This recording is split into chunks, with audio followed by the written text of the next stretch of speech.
Hello everyone. Today we will be doing a dictation from Progressive Magazine, May 2026. I will be dictating exercise 24. We will start the dictation in 10 seconds.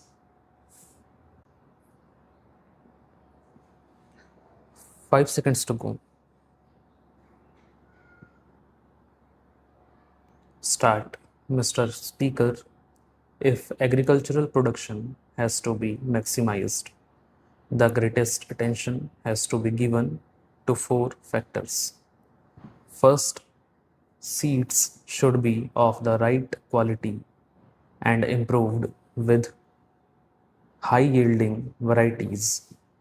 Then fertilizers, pesticides, and water. As regards these 4 factors, it is interesting to see that the government or the ministry does not appear to have paid any attention to certain malpractices that have crept into these matters. Take, for instance, seeds. There is no mention at all of the fact that a large percentage of these so called improved or high yielding varieties of seeds is adulterated. What steps has the government taken in this regard? It is not of vital importance that seeds should be of pure and unadulterated. Their effect on production is very great. Therefore, from this point alone, all possible steps should be taken to prevent adulteration. The farmer suffers because he spends money on costly seeds in order that he may get the best possible yield, but finds that the seeds are adulterated. Why has not government taken up this matter in its own hands? Every state government interferes in this matter. In fact, multiplication of seeds is done under the orders of the Agriculture Department in one state after another state, and yet when it comes, it their quality control. Adequate machinery does not exist. Then we come to the question of fertilizers. Again, these are of vital importance. What has happened at one single stroke?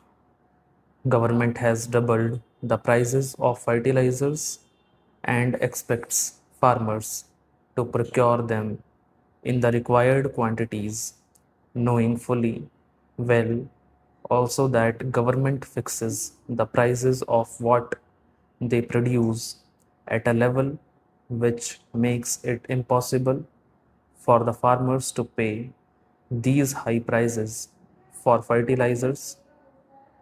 The previous speaker referred to the Agricultural Prices Commission.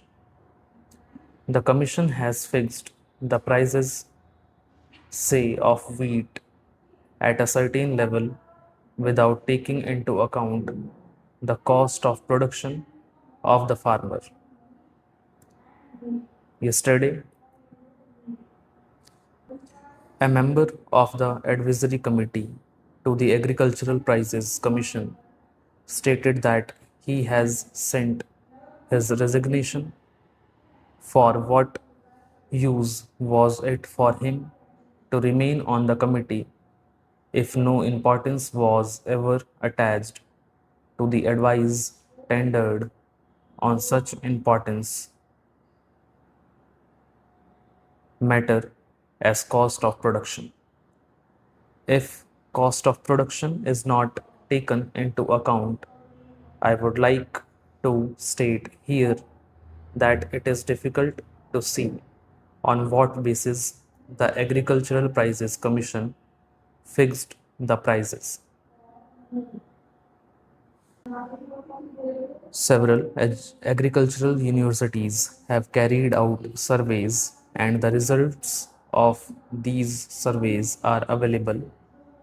Punjab University carried out a survey, and other research students have so and have pointed out what the cost of production would be. For instance, in regard to wheat, they have arrived at a finding that the cost of production would be in the region of rupees 1200, yet the procurement price fixed is rupees 1100. What is the justification for this?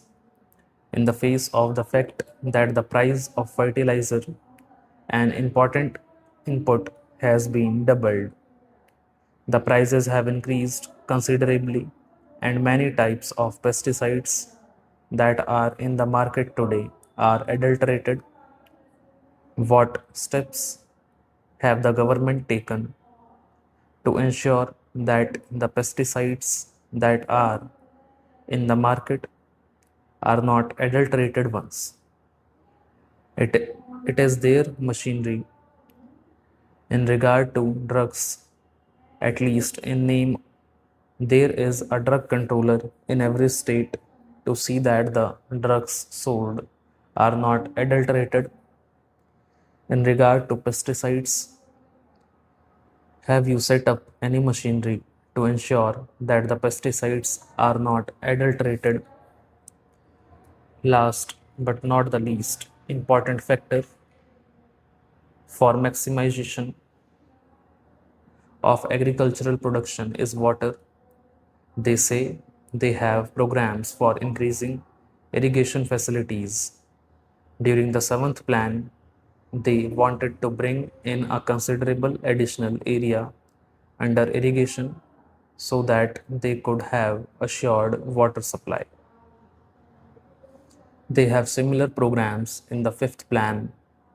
Why is it that a number of these projects are not completed within the time schedule that is laid down?